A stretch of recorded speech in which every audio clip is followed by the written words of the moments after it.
Welcome to the Capital Compass. I'm Lindsay Melchak. We're learning today about Leading Edge Materials. Now, they are a company that is developing a portfolio of projects located within the borders of the European Union, with the vision to supply sustainable and secure sources of critical raw materials to European industrial ecosystems. We'll be learning about geopolitical navigation for critical raw materials, the EU's decision on strategic project status, and so much more. So joining me to teach us all of this is Leading Edge Materials CEO Budge. Hello, Kurt. This is such a hot topic, and I'm looking forward to hearing all of the insights. Hello, Lindsay. So from a macro perspective, let's look at how different regions are responding to geopolitical tensions such as critical raw materials and really compare North American and European approaches. So with that, my first question to you is, how is North America addressing its dependency on critical raw materials amid the rising geopolitical tensions? Well, I guess the country that's catching most of the headlines is the US with the new president. And what we've seen is a real focus on US interests. This was taking place before the new US president took office, first with overtures to Greenland and Greenland's mineral resources.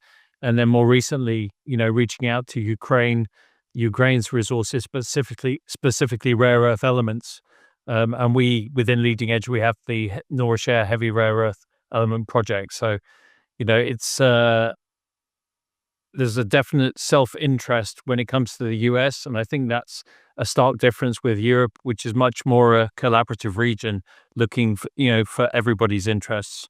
Absolutely. There's so many people that are just scratching their head going, okay, so which way do we look first? Do we look over here? What is it? So, how is Europe responding to supply chain risks related to critical raw materials, particularly, concerning that reliance on China and Russia?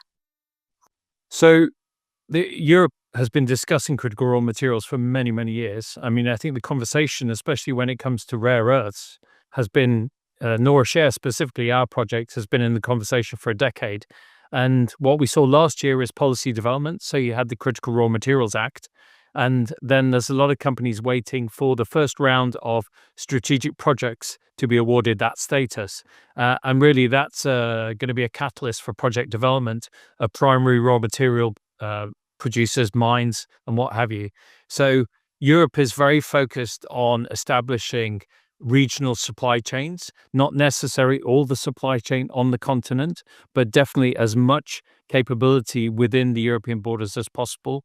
So Leading Edge is very well positioned because all our projects, and we have one mine, are located within the EU, and we've got critical raw materials across the portfolio. So heavy rare earth elements, natural graphite, and then cobalt, nickel, and polymetallics in Romania.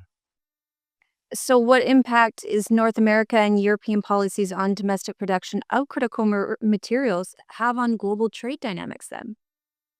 Well, I think what's happening is that in this land grab that's taking place, you've had, like, say, this introduction of new policy, and now it's about real action.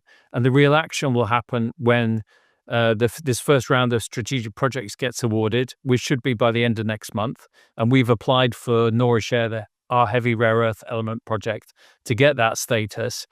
That status is there to address two key issues, and it offers other benefits. But the two key issues which have frustrated mining development are around permitting and access to capital. And it's supposed to address both of those.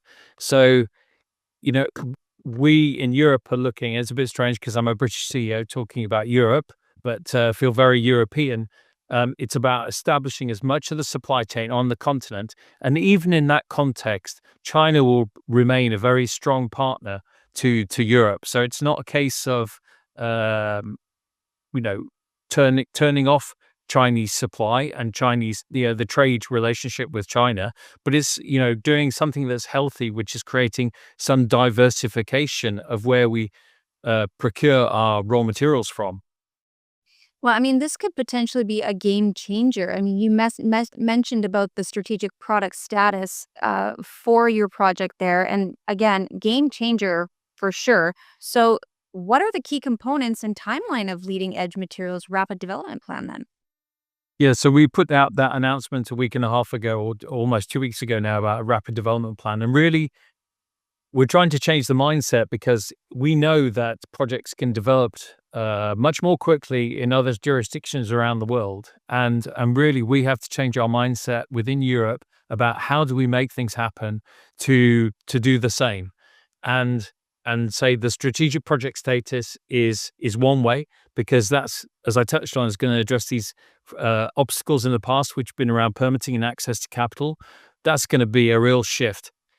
The What it will do is introduce a legal time frame for permitting and extraction projects, which for our upstream development at Norra Kärr is going to be 27 months. And given that the last company I worked with, it took 7.5 years to get a permit, 27 months sounds pretty good to me. So that's really framing in one way, but we want to think, how can we move forward to production in the shortest possible time frame? And one of the opportunities we have with Norra Kärr is it's actually not really a mine, it's a quarry. We're moving material, we're crushing, we're milling, we're doing some magnetic separation. And within that process, we produce 2 and maybe 3 products, but the 2 main products are the heavy rare earth element concentrate and then industrial mineral nepheline cyanide. And in the announcement we put out recently, we put a fair degree of emphasis on the nepheline cyanide.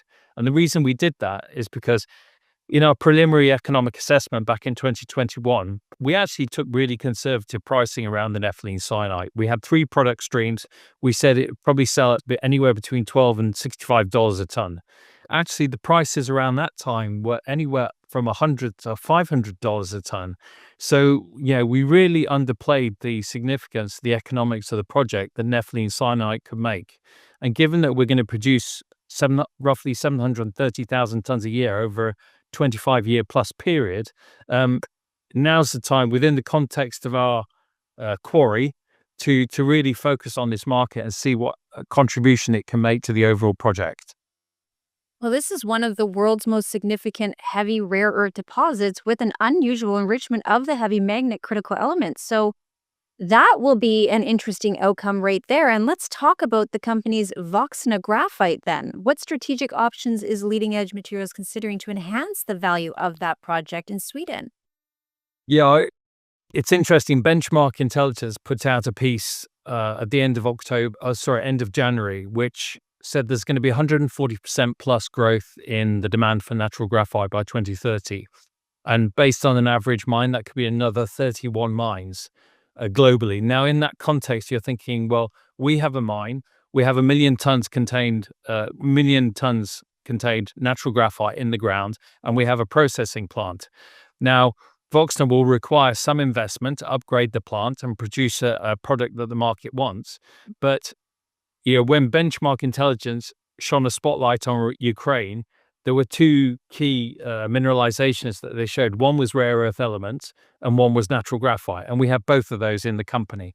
So again, there is 2 or 3 producing assets within the European region for natural graphite.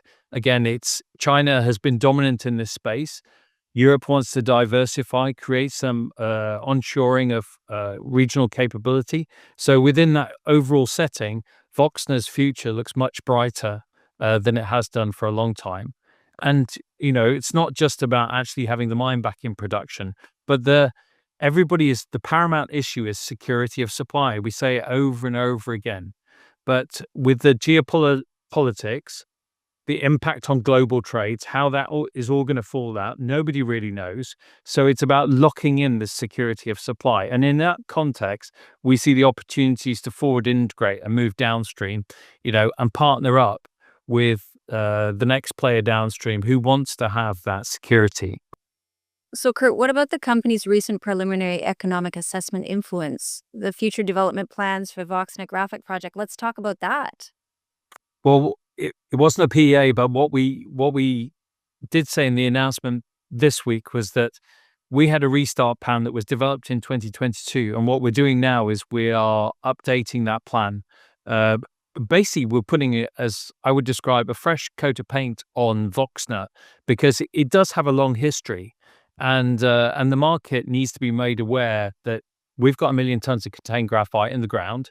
And if you want security of supply and you want it to come from a stable jurisdiction like Sweden, where we can basically power the operation with renewable power, so we got zero carbon footprint, come and talk to us. So, like I keep saying, it's a much brighter future that for Woxna it's looked in a long while. So yeah, excited about Norra Kärr because we've got the strategic project status, and we've also got opportunities for Woxna in Sweden as well. You also have another project making waves as well. So tell us about the company's Exploration Reliance program in Romania. Yeah, so Bihor Sud is, I'm a mining guy, so not the geologist on the team, but we hired some new geologists to join the Romanian team. They started in mid-January. Bihor Sud is brownfield exploration. It's a former uranium mine. We've access to kilometers and kilometers of underground development. We're in a gallery G2 at the moment where we are going after polymetallic mineralization, so lead, zinc, silver, copper. But also within the overall exploration program to date, we've encountered cobalt, nickel. So I've said it time and time again, we're actually in the guts of what we hope is a deposit. We've got visible mineralization. We're just waiting for assays to come back from channel samples. So I'm hoping that over the next 2 months, we can actually start to paint the picture for investors about what the opportunity really is with Bihor Sud. And again, I'm using analogies around shining lights on stuff and spotlights, but really hoping that the exploration results over the next couple of months, really shine a light on the way forward for Bihor Sud. Yeah, that's the question I wanted to ask you. You have so much in the bucket right now. So what can investors look forward to in the coming quarters? Norra Kärr, a lot of progress really, but we have the strategic project status. We're due to hear the first set of awards by the end of March. We've already said that we're doing test work on the nepheline cyanide and another product, potentially agarine. We're basically going to get a spec sheet that we can talk to the market about and see what the opportunities are there, and move forward with pre-feasibility. If we get strategic project status, then we'll press the button on pre-feasibility, which we said will start in the second quarter, and then later on in the year for Norra Kärr is a decision on the mine lease. So lots of progress with Norra Kärr. With Woxna, we've touched on it's putting a fresh coat of paint on the assets, updating that restart plan, and then looking at the forward integration options and moving downstream. And again, try to tie up with somebody that wants to lock in that security of supply of natural graphite.